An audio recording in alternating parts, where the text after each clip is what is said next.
It's really exciting to be here, and we have three incredible panels, and then a performance, and then a reception with wine, and we have water too, but you could have some wine, and a chance to really talk about all of these sessions, which are so exciting.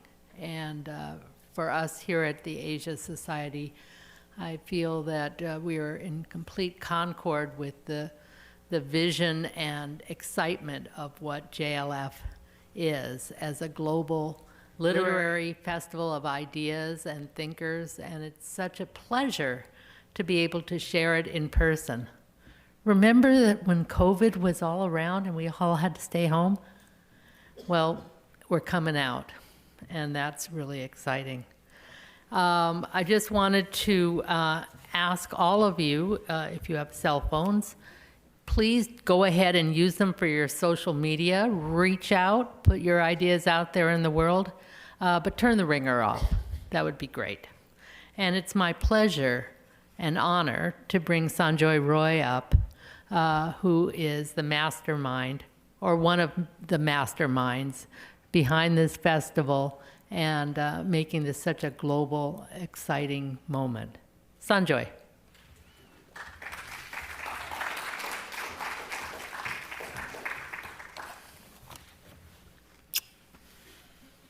Good evening. We didn't start out thinking that we're going to become the biggest literature festival in the world. It was an accident in the making.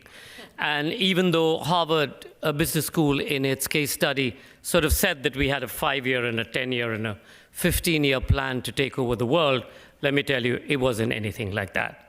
It was in part an accident waiting to happen.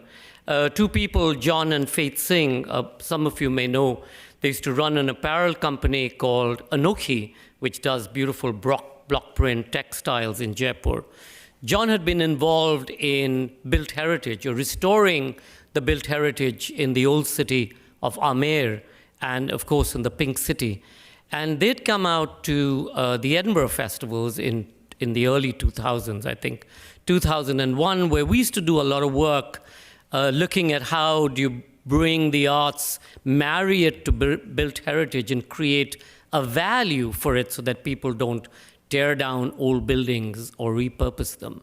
And in Jaipur at that point of time, many people were tearing down their old havelis and hotels and palaces and so on and so forth, and making what we do make these days, malls and new buildings and office blocks and WeWork places and so on and so forth. So they asked us to come in and help them set up a festival, which we did. It was called the Jaipur Virasat Heritage Festival.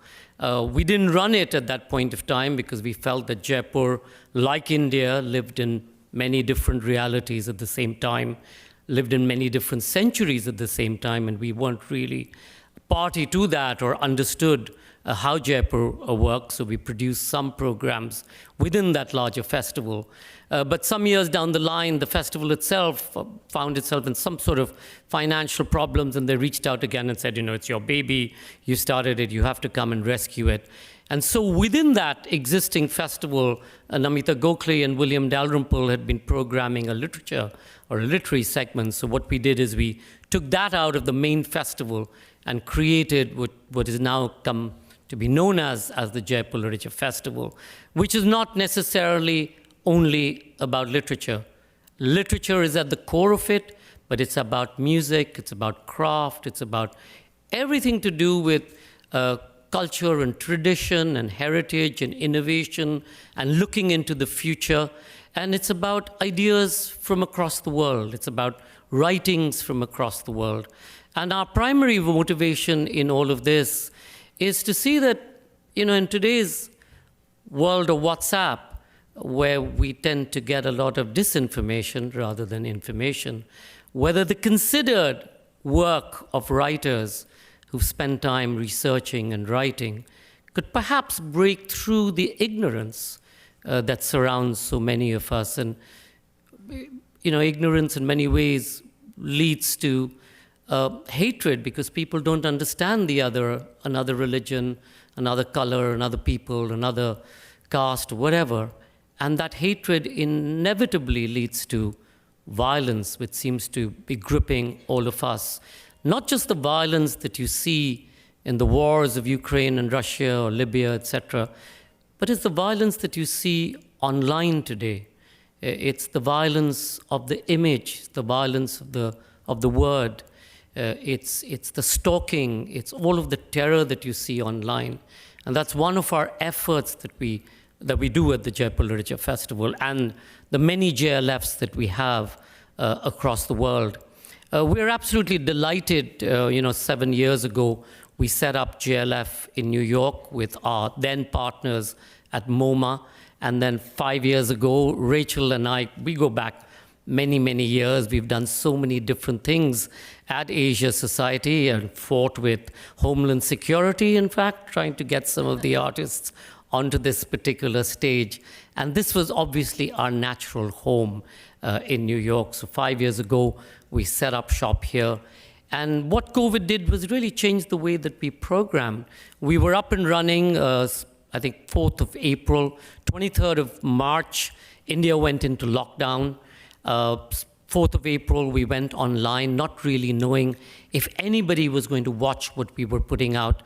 But we were very clear that with all our many partners, universities and hospitals and researchers, we wanted people to know where COVID was going, what was the new research coming out. It was on that platform that Dr. Sharad Paul in New Zealand stepped up and said that he thought that this virus had come not directly from the bat to a human being, but perhaps from a bat to a civet cat to a pangolin in the wet markets to a human being. It was where Dr. Sid Mukherjee, right here in New York, came out of his operation theater and said, people are not dying of COVID per se, but they're dying because of the clots that this virus is causing in human beings, and that's how they're dying. And very quickly we realized, in the first 5 or 6 weeks, that millions of people started watching. In that first season, we had 4.5 million people watch from across the world. And it was at our first main festival online in 2021, we had about 25 million people who watched the Jaipur Literature Festival, and it opened up a whole different being for us. I mean, for us, we've always reached out to Commonwealth countries or English-speaking countries. Internationally, the US is our largest on-ground visitors as well as online. But here what we found, number 3 and 4 was China and Germany. Number 5 was Indonesia. Number 6 was Uzbekistan. No idea why. I haven't analyzed that one yet. And today, because we are online as a necessity now, we've got this huge community. Just before coming, I was looking at the new statistics of people watching us. And we realized in the first 20 cities, biggest populations watching us, we had 2 cities from Saudi Arabia on our list. So, we've sort of evolved in different ways, and some of the programming has evolved too. We're absolutely delighted to welcome all our wonderful speakers. Yesterday, we had some great sessions at the National Arts Club with the wonderful Madhur Jaffrey. She celebrated 90 years and the 50th anniversary of the publication of her first book. And boy, oh boy, she was all there, her memory intact, and it was really a celebration. And of course, we had Martin Puckner talking about a book that you all must buy, which is The History of Literature and How Literature Has Shaped the World. And of course, we had great poets. We went across to the Center for Fiction in BAM, and we had a couple of great sessions there. And today, it's here at Asia Society. So welcome to everybody. A big thank you to Rachel and to all her colleagues at Asia Society. Really, all of us at Teamwork just find it wonderful to be here to partner with them. And thank you all for stepping out here today. We know that it's a working day, and it's always difficult to get out of work. There's always something more important to do. But like we say, coming to a place where there is a conversation and a debate means you get to learn things that perhaps you wouldn't otherwise know about. So thank you all for coming, and welcome to all our writers. Thank you.